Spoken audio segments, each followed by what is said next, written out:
오늘은 이광민 정신과 선생님 모셨습니다. 네. 안녕하세요. 네. 네, 정신과 의사 이광민입니다. 마주 앉게 돼서 영광입니다. 이제 모셔서 얘기 듣고 싶었던 사건은 이제 지난달 25일이죠. 이제 신상 공개가 되었던 양광준 육군 소령 이제 중령 진급이 확정이 났다고 내년부터 중령 진급이었다 그러더라고요. 그렇죠. 네. 네. 그래서 북한강에서 이제 아주 심하게 훼손된 시신을 고등학생이 발견했다더라고요. 네. 그래서 발견해서 이제 경찰에 신고하면서 이 양광준의 범행 일체가 이제 다 밝혀졌죠. 그래서 같이 군무원으로 근무하던 여성과 아마 신상 공개되기 전에 내연 관계였다라는 정도는 나왔던 것 같아요. 아, 네네네. 네. 근데 뭔가 추측키로는 그렇게도 충분히 생각을 할 수밖에 없지 그렇죠, 않나라는 그렇죠. 생각도 들더라고요. 네네. 그래서 처음에는 이 사건이 이제 기사화 될 때는 두 분의 이제 관계에 대해서는 네. 좀 기자들도 좀 밝히지는 않았던 것 같고요. 왜냐하면 피해자분의 그렇죠. 명예가 혹시라도 2차 그렇죠. 피해가 될까봐에 대한 맞습니다. 염려였을 것 같아요. 네네. 이제 이 사건은 아마 들으시는 분들이 다 아실 것 같은데 한 이 정도 3주 정도 워낙 뭐 맞습니다. 시끌시끌했으니까요. 엄청 시끄러웠던 사건이니까. 그래서 오늘 이제 선생님 모시고 좀 듣고 싶은 내용은 제가 좀 여쭙고 싶은 내용은 육사 출신인데 거기 같이 생활했던 이제 동기들, 후배 이런 분들의 이제 증언들이 이렇게 나왔는데 굉장히 다른 양태의 생활 모습을 이제 증언을 하더라고요. 그래서 뭐 되게 따뜻했던 사람 맞습니다. 같은? 그래서 뭐 한 후배분은 뭐 아주 추운 겨울에 같이 근무를 쓰는데 기가 이제 동상이 걸릴 정도였는데 양광준이 이렇게 기를 이렇게 잡아주면서 뭐 따뜻하게 해줬다 그런 사람이었다 이런 이렇게 얘기를 하면서 뭐 보통 추운 날씨에 이렇게 손으로 이렇게 하면은 손도 차가워서 같이 추운데. 예. 그래서 이건 좀 그런가요? 네. 그래서 이제 동료들에게는 그렇게 기억되어진 이 양광준이 어떻게 이렇게 우리가 너무나 내연 관계라고 하면 뭐 사랑했던 사람을 이렇게 끔찍하게 잔혹하게 이렇게 살해할 수 있나. 이 모습이 너무 상반되니까 이 사람의 심리에 대해서 좀 선생님께 좀 여쭙고 싶다 해서 이제 모셨거든요. 아마 많은 분들이 궁금해 하시는 게 이거였을 것 같아요. 이 양광준이라는 사람이 네. 사이코패스냐. 그런 얘기도 자주 나와요. 네. 좀 거기에 나오고 대한 걸 아마 가장 궁금해 하셨을 것 같거든요. 왜냐하면 이 사건에서의 어떤 그 과정이나 그 실제 내용이 너무 잔혹하고 엽기적이고 너무 치밀하게 계획되어 있잖아요. 심지어 뭐 본인의 차 안에서 그것도 이 양광준이 이미 결혼을 해서 아이들까지 있는 상황이기 때문에 자녀가 둘. 네. 네. 아이들이 탔던 그리고 앞으로 탈 그 차 안에서 야. 예, 본인의 뭐 어찌됐건 그 누군가를 죽이고 예, 그리고 그 시체를 뭐 건설 공장에서 건설 현장에서 재건축 중인 네. 네, 그런 건물 안에서. 네. 네. 그래서 어떤 공사 현장에서 그거를 정말 뭐 어떻게 보면 다 토막을 냈다는 거 아니겠어요? 네. 그리고 그거를 비닐에 묶어서 심지어 돌까지 넣어서 무게를 만든 다음에 강에다가 유기를 해서 완전 범죄를 꿈꾸고 피해자의 핸드폰을 본인이 들고 있으면서 마치 피해자가 살아있는 것처럼. 네, 살아있는 것처럼. 그리고 군무원 계약이 얼마 남지 않은 3일 상황이었어서, 남았다더라고요. 네, 마치 그런 거에 실망을 해서 좀 방황하는 사람인 것처럼 흉내를 내고, 군부대에다가는 남은 3일 동안의 그 기간을 휴가 처리를 해달라는 식으로 문자를 날려버리고, 맞습니다. 예, 그리고 가족이 실종 신고를 했을 때, 실종 신고가 돼 있다는 걸 핸드폰을 통해서 확인이 되니까, 본인인 것처럼 예, 여자 목소리를 내면서 예. 네, 여자 목소리를 내면서 그 실종신고 취소해달라고 했더라고요. 네. 근데 야, 또 웃긴 건 너무 끔찍했어요. 그 네. 얘기도. 그러니까 이거 너무 치밀하게 준비를 한 거죠. 이거 어떻게 다 이런 것들을 생각할 수 있었을까? 진짜 그 피해자분의 시신이 물 위로 뜨지 않았더라면 사실 이것도 안 떴을 가능성도 있거든요. 네. 예, 뭐 비닐에 완전 밀봉해가지고는 무게로 해가지고 버렸기 때문에 안 떴을 수도 있는데 이거는 뭔가 예상치 못했던 어떤 상황이었겠죠. 그런 상황이 아니었다면 진짜 완전 범죄가 될 수 있었던 네. 거겠죠. 그리고 여자 목소리 연습을 했을 수도 있을 거라고 저는 생각해요. 아, 그래요? 예, 그거 뭐 여자 목소리 내는 게 쉬운 게 아니잖아요. 그렇죠, 그렇죠. 예, 피디님 여자 목소리 내실 수 있으세요? 갑자기? 그러니까 이것도 아마 어떤 부분에서는 연습을 해서 예. 저는 사실 이렇게 생각했거든요. 이 양광준 입장에서는 그 상황 자체가 원체 극박한 상황이니까 이제 본인이 할 수 있는 모든 것을 해야 되는 상황이라서 그런 연기까지 한 거 아닌가 이렇게 저는 단순히 생각했는데 그런데 그 방식을 여자 목소리를 내면서 전화를 했다라는 그 방식을 채택한 게 너무 상식적이지 않고 너무 좀 깜짝 놀랐었거든요. 근데 저는 이 모든 일련의 과정들이 정말 중간에 빈틈없이 이렇게 순차적으로 다 이루어지잖아요. 네, 그러니까 양광준 입장에서는 그 피해자분이 갑자기 실종 상태가 됐을 때 가족분들이 실종 신고를 할 수 있겠다는 거는 예상했을 거라고 저는 생각해요. 그러면은 내가 이 핸드폰을 들고 있다가 실종 신고가 되면 이런 식으로 대응해야지에 대한 시나리오도 있지 않았을까. 네. 근데 여자 목소리 연기는 어설펐던 것이 실제 경찰의 실종 신고 그 통화 기록에 보면은 남자 목소리라고 같다고. 네. 그러니까 결국에는 본인이 여자 목소리를 냈지만 이게 티가 났다는 거잖아요. 그렇죠. 네. 근데 어찌됐건 이 모든 과정이 너무 사이코패스스럽죠. 너무 잔혹하고 그렇죠. 너무 엽기적이고 이건 사람이 도저히 할 수 있는 짓인가. 네. 그것도 본인의 애들이 앞으로 타게 될 차 안에서 그 누군가를 죽인다는 것도 너무 말도 안 된다고 저는 생각하거든요. 근데 그렇게 보면 그 군부대 내에서 일단 저질렀잖아요. 자기가 근무하는 곳, 자기 동료들이 다 있는 곳. 그리고 죽인 이후에도 정말 태연하게 본인의 업무를 다 하면서 새로 본인이 또 발령받은 부대로 가서 인수인계 다 받고 했다는 거 아니에요. 네. 그래서 이 양광준이 붙잡힌 곳이 강남이죠. 네, 강남입니다. 이쪽으로 발령을 받아서 생활권역이 바뀐 거잖아요. 네. 근데 사실 결론부터 말씀드리면 전 사이코패스라고 생각하지는 않습니다. 네, 저희가 정신과에서는 사실 사이코패스라는 용어를 사용하지는 않아요. 사이코패스는 이제 범죄심리학 쪽에서 사용하는 용어고, 저희 쪽에서, 정신의학 쪽에서 사이코패스와 가장 유사한 진단명이 있다면, 이제 반사회성 성격장애, 안티소셜 퍼스널리티 디스오더에 해당될 텐데요. 지금 이 양광준이 가지고 있는 이전의 여러 가지 행태들, 행동들, 그리고 대인관계 패턴 이런 거를 봤을 때는 안티소셜 퍼스널리티 디스오더, 반사회성 성격장애라고 보기에는 그 강도가 좀 약해요. 범죄 자체만 봤을 때는 범죄 자체만 봤을 때는 아주 반사회적이지만 정신과에서 한 사람의 인격 상태나 성격 상태를 파악하기 위해서는 그 어느 정도의 그 생애 기간 동안의 패턴을 보거든요.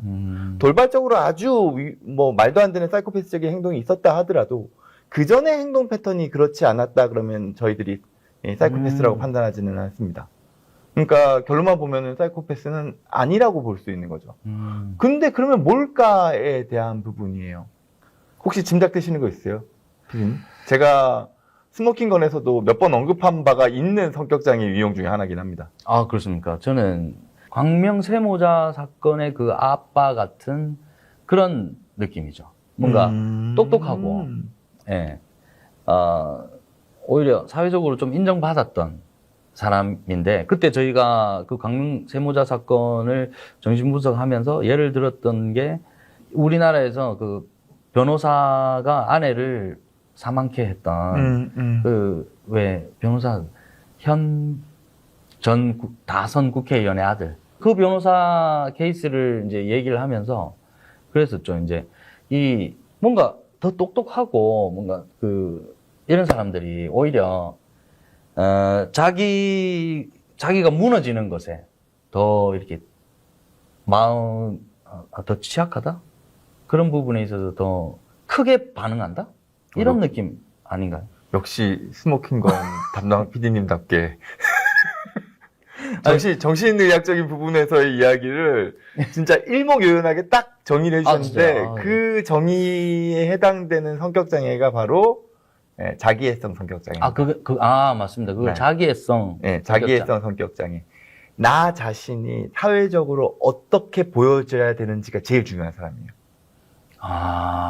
그리고 이 자기애가 손상됐을 때 그때. 감당하지 못해요. 자기애가 손상됐을 때 그때 올라오는 분노가 이런 돌발적인 상황에서, 그러니까 돌발적인 상황은 아니죠. 그 분노가 그런 지금 상황에 부딪혔을 그 상황에 부딪혔을 때 이런 정말 사이코패스와 유사한 정도의 범죄 수준으로 튀어 올라오는 거죠. 야, 저희가 자기애성 인격장애를 narcissistic personality disorder라고 표현하고 그 자기애성 손상이라고 있어요. narcissistic injury. 그리고 그 인저리를 입은 상황에서의 range, 분노. 예.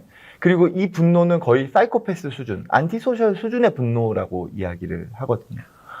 그래서 지금 이 양광준이라는 사람의 대입을 해서 본다면 이 사람이 지금 육사 출신이잖아요. 네네.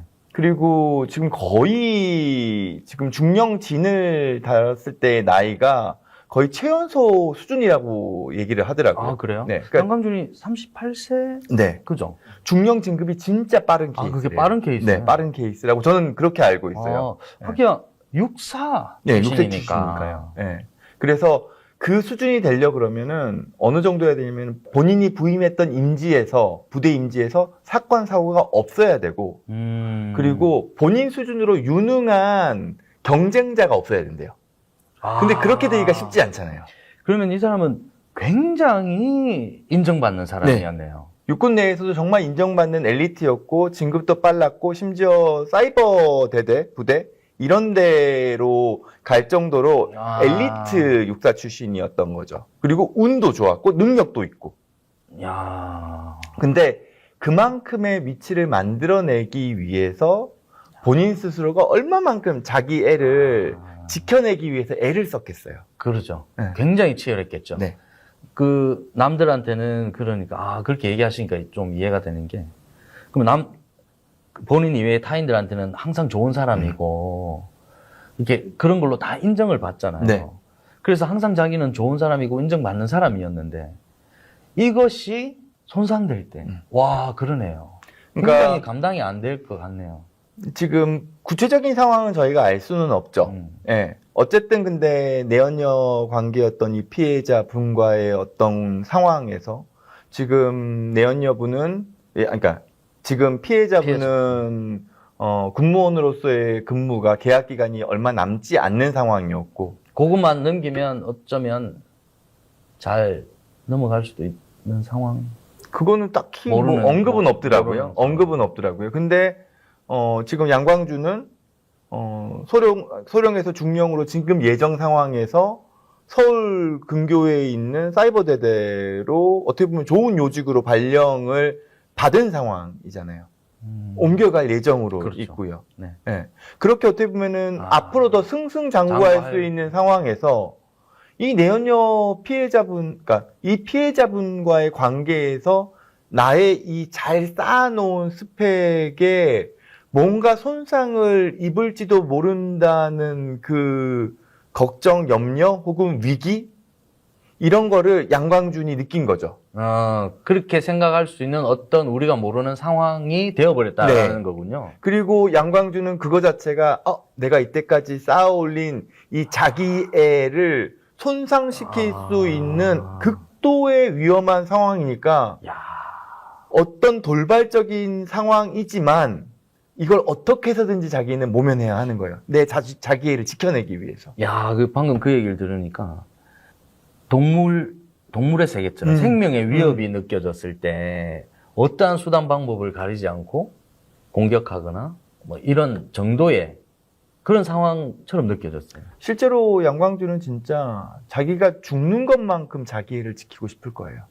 본인이 이때까지 쌓아올린 이 본인의 육군 사관학교 출신의 군인으로서의 그 스펙과 명예와 지위와 그리고 남들에게 인정받는 것과 사회적인 성취를 내 목숨만큼이나 소중히 여길 가능성이 크죠. 그렇죠, 그렇죠. 네. 그거 자기 목숨이죠. 네. 근데 그거를 누군가가 위협하니까 이거는 나의 생명을 위협하는 거랑 동일한 거잖아요. 그렇죠. 그러면은 내가 당할 수 없으니 내가 공격하겠다.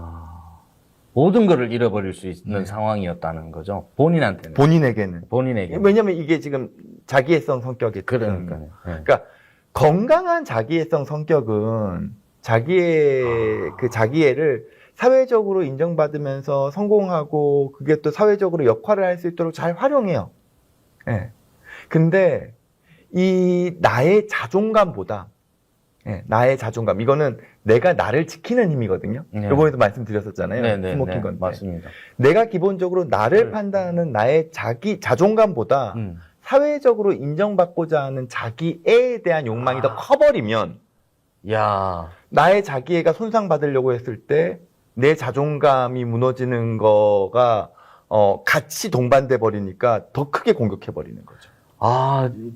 그러니까 방금 설명해 주신 얘기를 들으니까 자존감이라는 단어와 자기애라는 단어가 달라요. 명확히 구분이 됐어요.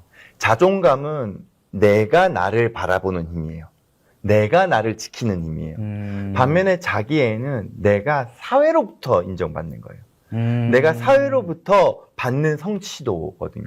내가 나를 평가하는 게 아니라. 내가 그 타인의 시선을 통해서, 타인의 평가를 통해서, 사회적인 지위를 통해서 얻게 되는 나에 대한 인정이 자기애. 근데 이 자존감이 훨씬 더 크고 그 자존감 내에 자기애가 있는 사람은 이 자기애라는 사회적인 성취나 역할이나 이런 것들을 안정적으로 가져가요.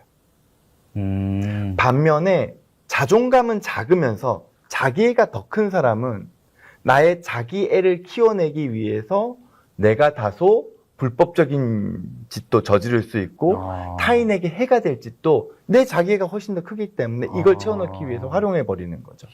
그래서 양광준의 경우는 자존감보다는 자기애가 훨씬 더 컸던 사람이기 때문에 나에게 어떤 위기 상황이 왔을 때 그거를 내가 나의 잘못이니까 이건 내가 감수하고 그게 안 되는구나. 받아들이는 게 아니라 자기 애를 지키기 위해서 남을 해할 수도 있는 위험한 상황 사람으로 돌변해 버리는 거죠.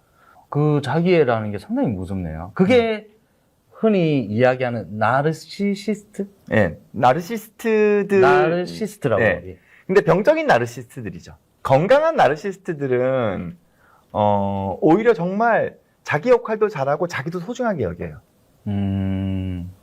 그러니까 나를 소중하게 여기니까 내가 설령 불법의 상황에 놓여 있다거나 혹은 내가 어떤 유혹의 상황에 놓여 있을 때 유혹에 넘어가지 않고 나를 지켜요. 왜냐면 나를 지키는 자존감이 있기 때문에 그게 더 크기 때문인 거죠. 근데 그 자존감이 약한 나르시스트들은 그런 유혹이나 어떤 누군가의 어떤 위협의 상황에서 나 스스로를 지키기보다는 내가 인정받는 성취에 대해서의 어떤 욕망이 훨씬 크니까 불법적인 요소나 유혹에 넘어가 버리는 거죠. 이 자기애성이 강한 사람들은 사회적으로 인정받으려고 노력을 하기 때문에 사회적으로 비춰지는 모습은 굉장히 똑똑하고 네. 잘 나가는 사람이고. 남들에게 보여지는 게 중요한 사람이니까요. 내가 나를 평가하는 게 아니라 남들이 나를 어떻게 평가할지에 대한 게 제일 중요해요. 그러면 자기를 그렇게 철저히 포장을 하는 거네요. 네. 예. 그래서 근데 그것이 또 자기의 어떤 에너지원이 되는 거잖아요. 그렇죠.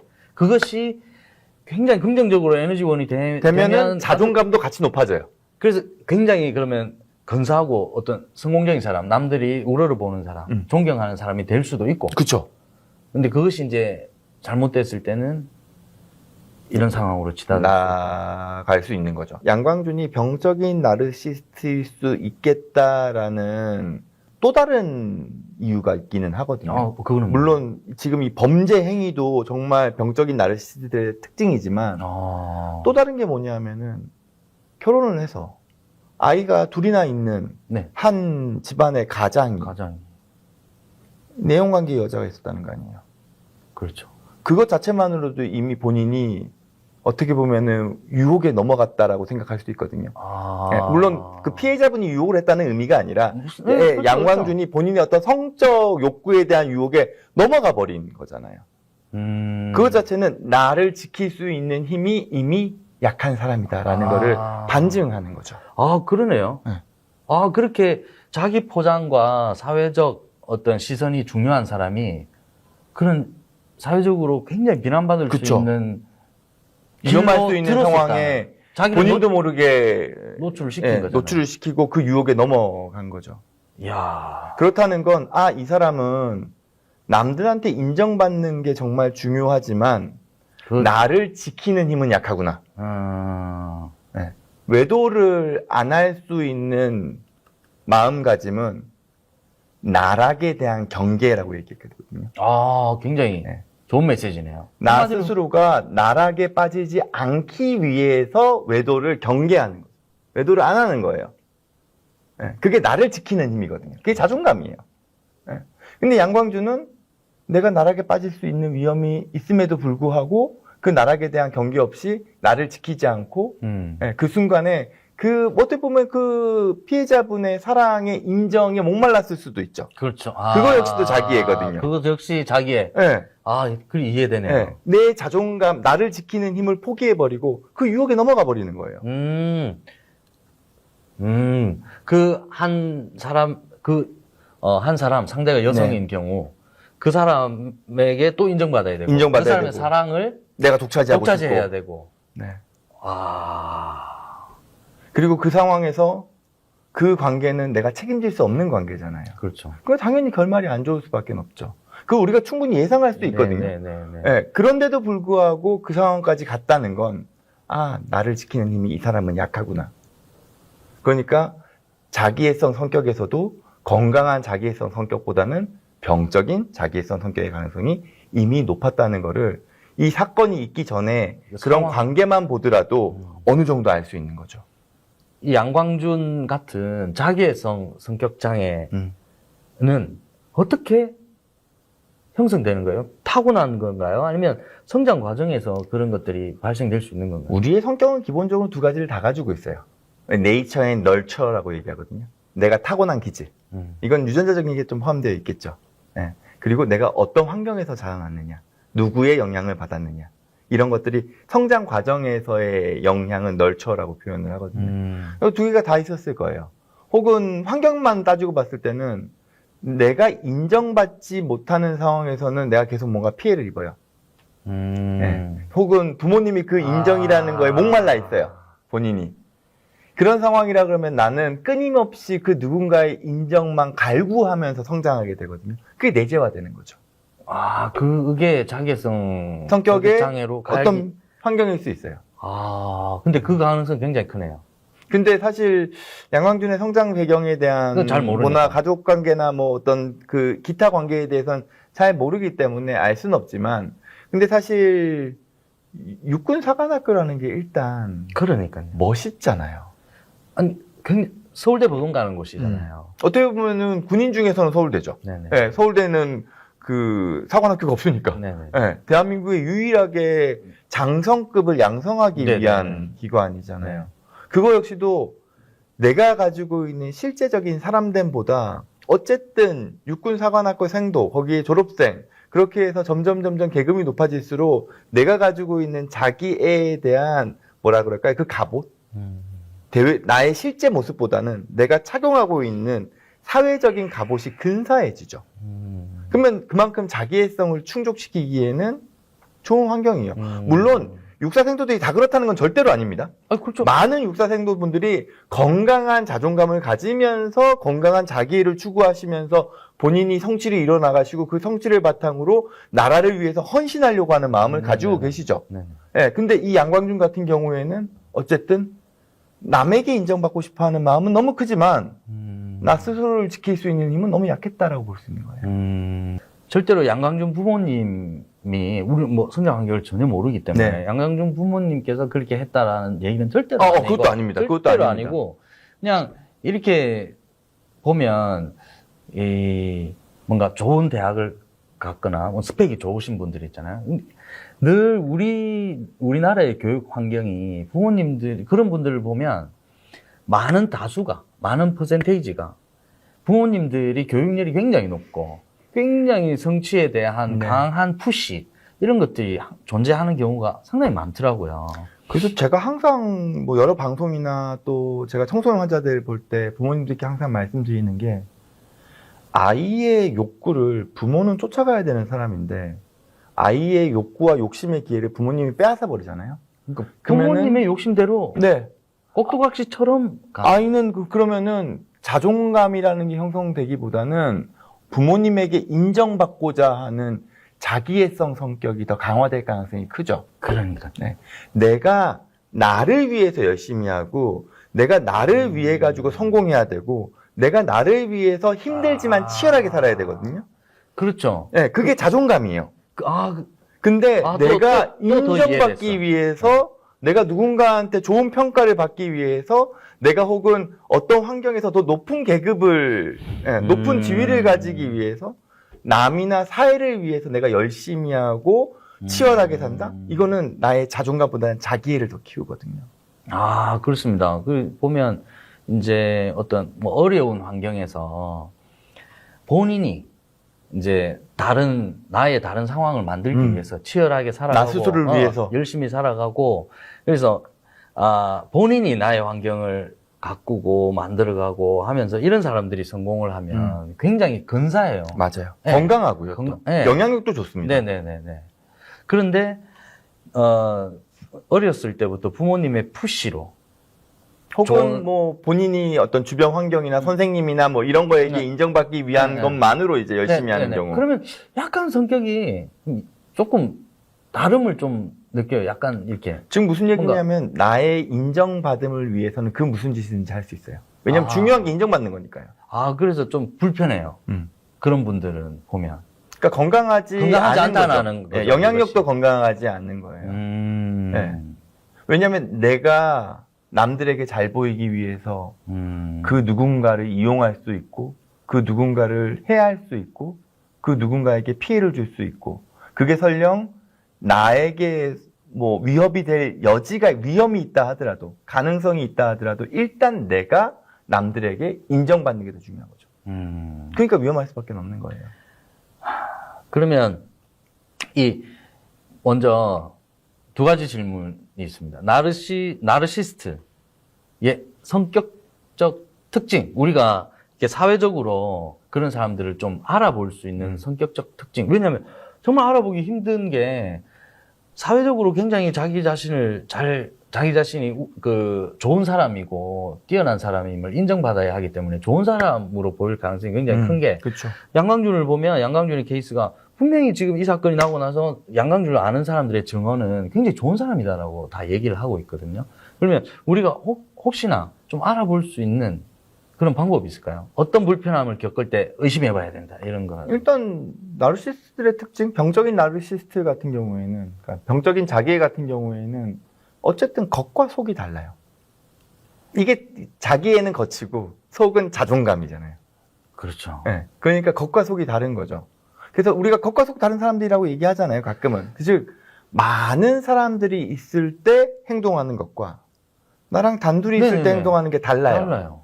그러면 이건 병적인 자기의 가능성이 있겠구나. 그리고 또 겉과 속이 다를 수 있겠구나. 그리고 본인에게 좀 가까운 사람, 친분이 더 있는 사람에게 하는 행동이나 이런 것들이 좀 달라요. 그리고 강약 약강이죠. 강한 자 앞에 약하고 약한 자 앞에서 강하죠. 왜냐면은 강한 자 앞에서는 내가 그 사람들 비위를 맞춰야 되잖아요. 인정받기 위해서. 왜냐면 그래야지 내가 사회적 지위가 같이 높아질 테니까. 근데 약한 사람은 어차피 나의 사회적인 어떤 영향에는 크게 뭐 기여되는 바가 적으니까 그 사람들한테는 막대하는 거죠. 그렇다 그러면은 내가 정말 뭐 높으신 사람들이나 상사들 앞에서는 비위를 막 맞추는데 밑에 애들한테는 함부로 한다. 그러면 이런 사람들도 병적인 자기일 가능성이 크죠. 그리고 그런 사람들이 자기를 포장하기 위해서 거짓말도 막 하나요. 거짓말. 그것도 있죠. 네. 그러니까 이 가스라이팅 하는 사람들의 특징이 이럴 수 있어요. 가머니솔로 사람을 꼬시는. 자기가 굉장히 강한 사람들이 내 중심으로 사람을 땡기는 거예요. 그리고 이 사람을 통해서 나의 자기애를 채우는 거죠. 아, 사람을 이용하는 사람. 사람을 도구로 사용하는 사람. 이런 사람은 병적인 자기애의 가능성이 있는 거죠. 삼국지로 따지면 사실 유비 같은 사람. 네. 이 사람도 사실 보면은 자기애성에 가까워요. 왜냐면 잘난 척 하거든요. 택도 아니게. 집에 돈 1푼 없으면서 자기 황족이라고. 그러고 다닌 거 아니에요. 따지고 보면. 그리고 막상 뭐 훔치고. 그렇게 뭐 배경이 있는 것도 아니고 실력이 있는 것도 아닌데, 뭐 가스라이팅일 수도 있죠. 가스라이팅일 수도 있죠. 장비나 관우 잘 꼬셔가지고 든든한 우군으로 삼은 다음에, 예, 본인의 지위를 높이잖아요. 자기애성일 수 있죠. 근데 그 사람은 의로 어떻게 보면 사람의 마음을 감동시키잖아요. 네. 그런 경우는 이 사람은 기본적으로 자존감을 가지고 있는 건강한 자기일 수가 있구나 라고 볼 수 있죠. 그러면 병적인 자기애성을 그런 성격인 사람들은 오히려 자존감이 좀 낮는 편인가요? 낮아요. 그렇죠. 예, 즉 자존감과 자기애가 서로 약간 어느 정도의 균형을 맞추고 있는 게 가장 좋거든요. 제가 어떻게 얘기하냐면은 또 반대로 자존감이 엄청 큰데 자기애는 엄청 약한 사람들이 있어요. 나는 나를 지키는 힘이 커요. 근데 남한테 인정받고 싶은 마음 별로 없어요. 그럼 되게 좀 교만해지는? 아니죠. 한량이 돼요. 안 분지죠. 남들한테 인정받는 게 그렇게 중요하지 않아요. 아, 네네네. 예, 그냥 아주 소박하게 살아. 그리고 아주 행복하게 살아요. 본인만 행복한 거. 예, 그러면 사회적인 성취도가 떨어져요. 이야, 그런 사람들 주변에 있죠. 있죠. 네. 그게 자존감은 큰데 자기애가 약해서 그래요. 야, 그러니까 이게 참 어렵네. 균형을 잘 이뤘을 때 우리는 가장 사회적으로 건강한 영향력을 가진 성공한 사람이 될 수 있는 거예요. 그러니까 그 자기의 특징을 말씀해 주셨는데 자기애가 없는 사람이 없잖아요. 없어요. 중요해요. 자기애도 중요해요. 자기애를 나쁘게 보면 안 돼요. 그럼요. 그래서 네. 늘 모든 사람들은 그 인정 욕구에 대해서 목마름이 있고 자기가 사회적으로 성공하고자 하는 내가 좋은 사람이고 싶은 그런 마음들이 다 있잖아요. 그렇죠. 근데 이것이 결국 균형의 문제. 그러니까 건강한 방식으로 나의 자기애를 끊임없이 채워나갈 수 있으면 이거는 사회적으로 좋죠. 네.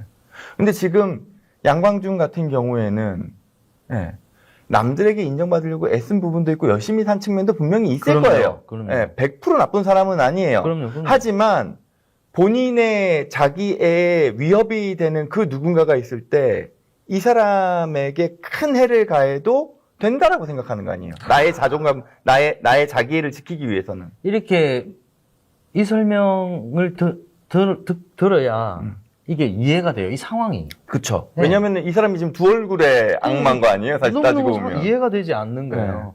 얼마나 악독한 상황이 있었길래 이렇게 됐냐. 이건데 그거 도저히 아니거든요. 그리고 대한민국에서 지금 어떻게 보면 젊은 나이에 유수한 엘리트로 중령진까지 된 사람이 만약에 사이코패스였다고 생각을 해봐요. 대한민국 육군이 큰일 나는 거예요, 그러면.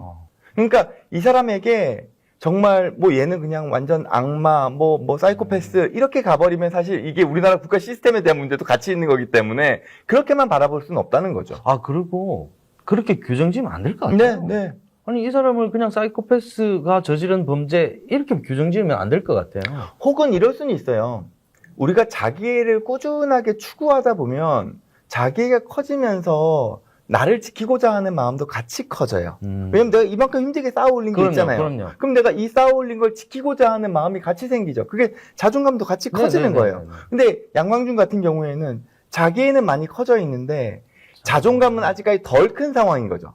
만약에 이런 어떻게 보면 이런 엽기적인 상황, 어떻게 보면 이런 본인의 자기애에 위해가 될 만한 어떤 상황이 터지지 않았고 본인도 어떤 그 내용 관계나 이런 문제가 그런 유혹을 잘 참으면서 살아갔다면 자존감도 커지면서 어느 정도 균형을 맞춰지는 상황이 왔을 거라고 봐요.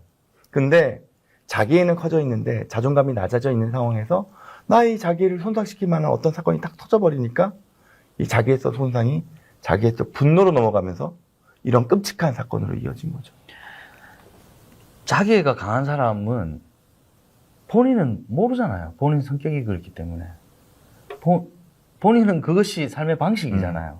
그렇기 때문에 남들이 이렇게 지적을 하는 상황이 더 자기에게 공격을 하는 상황으로 느껴지기 때문에 이 사람은 절대 고칠 수 없을 것 같거든요. 설명을 듣고 있으면. 그렇지는 않아요. 아, 그래요? 네. 그러니까 이제 어떤 질문을 드리고 싶었냐면, 그럼 본인이 자기애성 성격장애라는 걸 다행히 안다면, 여기서 고칠 수 있는지, 그리고 본인은 그러면 어떻게 해야, 뭐 어떤 생각을 해야 되는지, 아니면 뭐 치료 약이 있는지, 아니면 뭐 어떻게. 대부분의 성격 장애는 관계에서의 갈등이 기반되거든요. 자기애성 성격에서의 가장 큰 문제는 나보다 남이 나의 판단에선 더 중요해져 버렸다는 게 가장 큰 문제죠. 그러니까 나라는 사람을 바라볼 때 내가 나를 바라봐야 돼요. 아, 진짜 나는 못 보고, 네. 내가 어떤 사람인지, 이걸 보지 못하고 남들이 나를 어떻게 보느냐, 보는지만 바라보는 그것만 거죠. 신경 쓰는 네, 거네. 그런 것만 신경 쓰는 거죠. 그러니까 막상 병적인 자기애 같은 경우에는 혼자 있을 때 되게 열악해져요. 그렇죠. 그리고 자존감이 낮으니까. 그리고 자기 관리가 잘 안 돼요. 자기를 키워가면서 자존감은 같이 쫓아와요. 그리고 젊은 시절에는 일정 부분 자존감보다 자기애가 커지는 부분들이 분명히 있어요. 왜냐면 우리가 남에게 인정받기 위해서 그럼요. 애를 쓰면서 노력하다 보니까 나의 자존감도 커지잖아요. 그래야지 사회로 진입할 수 네. 있잖아요. 사회적인 욕심이라는 거거든요. 네. 근데 그러면서 동시에 같이 필요한 거는 적어도 남을 이용하지 않고 나 자신만으로 나를 사랑할 수 있는 힘도 같이 키워야 돼요. 그럼요. 네. 남을 이용하는 사람이 이제 그때부터 이상한 사람이 되는 거죠. 그래서 우리가 때로는 우리 스스로를 좀 바라볼 필요가 있어요. 나는 주변에 있는 사람들 없이 나 혼자만으로 인생을 살아갈 때 만족할 수 있는가? 그런 생각을 해봐라. 그런 생각을 해볼 필요가 있죠. 네. 내가 나라는 어떤 사회적인 포장을 없애고도 나는 여전히 건강하고 가치 있고 나 스스로를 내가 사랑할 수 있는 사람일까? 전 가끔 생각해요. 제가 만약에 정신과 의사라는 타이틀이 없을 때 나는 어떤 사람일까? 왜냐하면 정신과 의사라는 타이틀은 물론 저희 정체감을 형성하고 있기는 합니다만 어찌됐건 사람들이 저를 바라볼 때 그럼요. 이광민이라는 사람 이상으로 저를 바라봐주는 큰 커버? 의사시죠. 네. 네. 가면은 정신과 의사라는 네네. 타이틀이거든요. 남들은 저를 다 그 타이틀로 바라보니까요. 그러니까 가끔은 제가 나라는 사람은 정신과 의사라는 타이틀이 없을 때 어떤 삶의 자세를 가질 수 있을까를 고민하죠. 거기서 그래도 나는 살아갈 수 있다라고 생각하는 마음을 꾸준하게 가져야 돼요. 그래야지 제가 자기의 손상이 들어왔을 때, 즉 저의 정신과 의사라는 타이틀이 뭐 어떤 상황이 돼서 의도치 않게 뭐 문제가 생길 수도 있잖아요. 네. 살아가다 보면 그때 내가 이상한 길로 빠지지 않고 나 스스로를 붙잡고 지켜낼 수 있어요. 야, 그 되게 한 번도 그런 생각 해보지 않았거든요.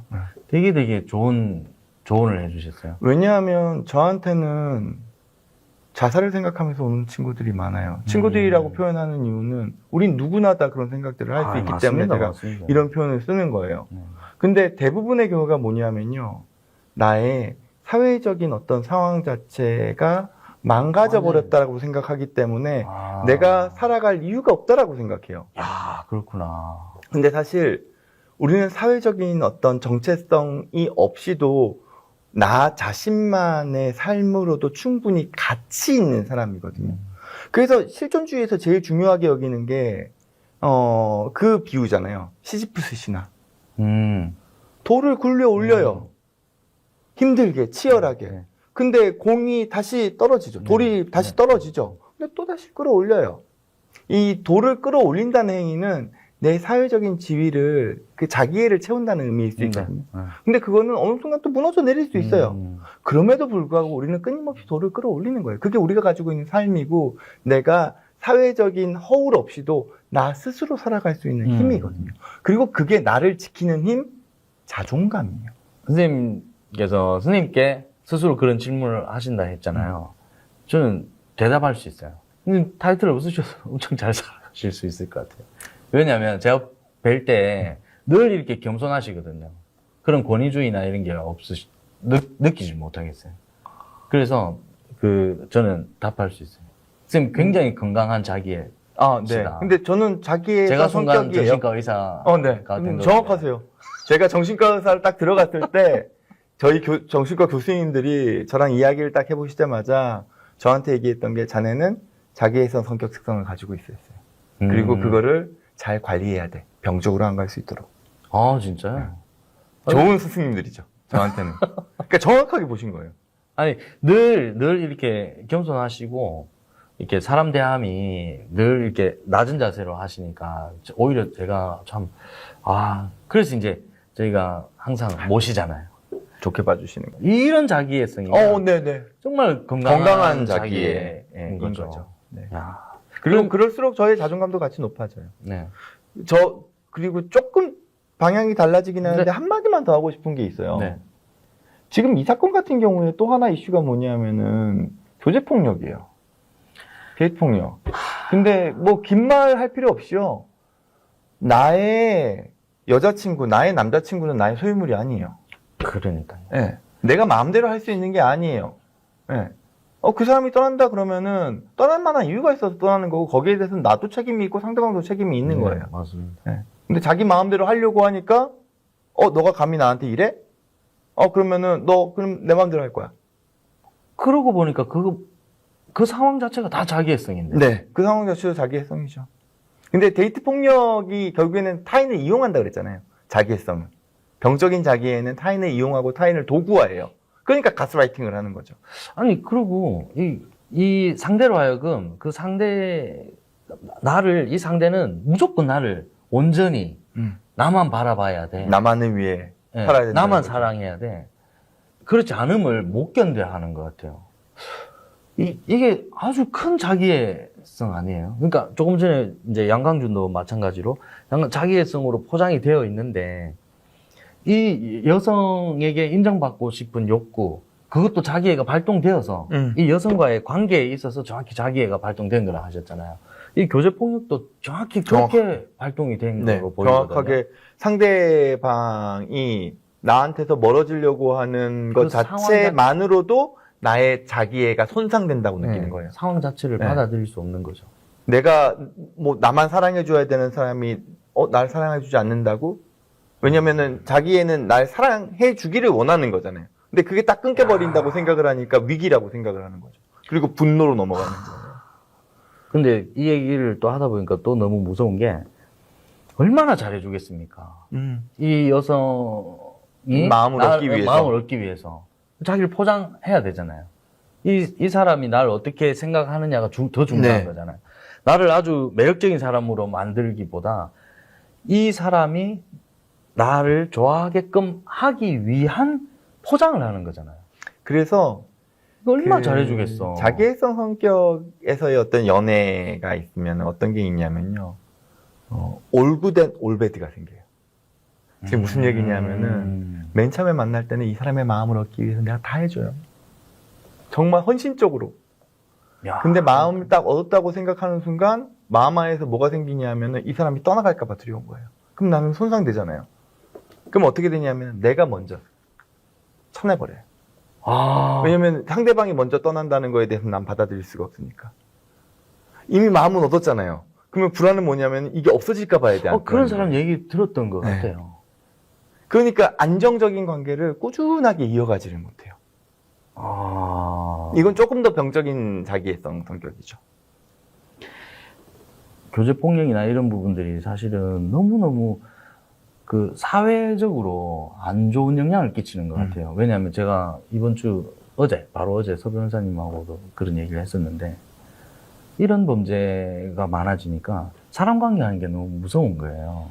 그래서 근데 어제 제가 예를 들어서 말씀드린 게, 우리가 그동안 알고 왔던 범죄는 그냥 길을 가다가 누구 도둑놈이 들어와, 누구 강도가 들어오고, 길거리에서 이상한 놈이 범죄를 저지르는 목적이 분명히 있죠. 범죄자가 범죄자에게 당하는 거였단 말이에요. 근데 지금은 나와 아주 친밀한 관계. 이거 교제폭력이 주는 가장 큰 문제인 것 같아요. 친밀한 관계를 맺기가 굉장히 무서워지는 그런 분위기를 만드는 거. 이게 너무 무서워요. 그래서 뭐 아까 말씀드렸듯이 사람은 내 소유물이 될 수 없다. 그것과 또 하나는 이거예요. 미움받을 용기라는 책이 있었잖아요. 네. 그러니까 미움받을 용기만큼 중요한 부분이 상처받을 용기예요. 우리는 인생을 살면서 그럼요. 내 마음대로 다 할 수 없어요. 그럼요. 상처를 받을 수밖에 없어요. 그리고 그 상처를 통해서 우리가 단단해지고 건강해지고 성장해 가거든요. 네. 근데 상처가 올 때 그 상처가 너무 두려워가지고 어떻게든지 그 상처를 막아내려고 상대방의 상처를 먼저 준다. 이게 병적인 자기애죠. 그러면은 나의 자존감도 같이 깨져버리는 거예요. 어느 순간. 그래서 우리의 자존감을 지키기 위해서는 오히려 때로는 내가 책임져야 되는 상황에서 내가 상처받는 거를 받아들이는 마음, 그 용기도 정말 중요한 거죠. 우리의 자존감을 지키기 위해서. 아, 오늘 중요한 메시지 주시네요. 다음 주제는 상처받을 용기, 미움받을 용기에 대해서 얘기해 주시면 좋을 것 같습니다. 아, 네, 열심히 공부하고 오겠습니다. 그러면 마지막으로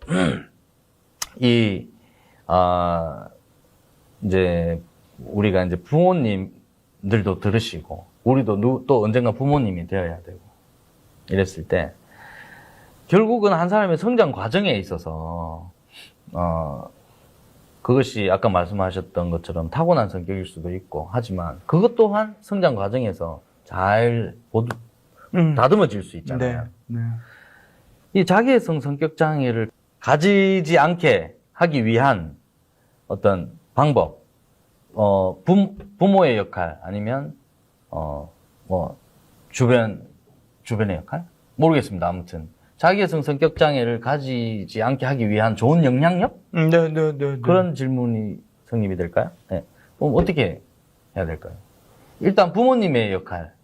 저는 부모님이 본인의 삶으로 보여주는 게 제일 중요하다고 생각을 해요. 50대, 60대 어른분들이 지금 어떻게 보면 가장 위기라는 얘기들을 많이 하거든요. 어떤 얘기냐면 은퇴를 앞두시고 계시고 은퇴를 하시는 상황에서 나의 인생의 길은 아직까지 많이 남아있어요. 아, 그러네. 네. 근데 이 50대, 60대 분들이 어떤 마인드로 이때까지 살아오셨냐면은 정말 치열하게 치열하게 살아오셨죠. 성공만을 위해서, 맞습니다. 성취를 위해서, 인정을 위해서, 그리고 서울로 좋은 직장으로, 더 좋은 연봉으로 남들에게 어떻게 보이는지를 중요시하면서 살아오셨거든요. 그렇죠. 근데 그것이 그게- 내가 네. 가정을 지키는 길이라고 길이라고 생각을 하시기도 했지만 그게 한편으로는 아까 전에 자기애성이랑 비슷한 거예요. 물론 건강한 자기애도 포함되어 있죠. 근데 이런 삶을 추구하셨던 분이 자녀들을 키울 때 어떤 걸 또 강조하겠어요? 동일한 걸 강조해요. 맞습니다. 그러다 보니까 지금의 젊은 세대가 정말 최고 아니면 안 된다고 생각하고 좋은 직장 아니면 안 된다고 생각하고 좋은 대학 아니면 안 된다고 생각하고 그리고 서울 아니면 안 된다고 생각하는 거 아니에요. 남들에게 내가 어떻게 보여지는지를 끊임없이 고민하고 그거를 채워넣기 위해서 애쓰는 자기애를 채우기 위해서 아둥바둥대는 삶을 젊은 친구들이 부모님을 보면서 배웠단 말이에요. 근데 이게 결국에는 병적인 자기애로 갈 여지가 있죠. 양면이 같이 있어야 돼요. 저는 지금의 어른 세대가 뭐 은퇴를 하셨던 은퇴를 하지 않았던 우리의 삶에서 중요한 거는 그 어떤 자리에 있든지 간에 내가 그 삶의 자리에서 만족하면서 나의 역할을 하는 거야. 사회적인 역할을 하는 거야. 그렇게 살아감에도 불구하고 나는 여전히 행복하고 나 스스로가 참 가치 있다고 여겨라는 모습을 실제로 보여주신다면 이건 자기애가 아니거든요. 이건 그렇죠. 자존감이거든요. 맞습니다. 네. 그러면 자녀들도 자연스럽게 자기애만 추구하던 삶에서 꼭 삶에서는 그것만 있는 게 아니구나.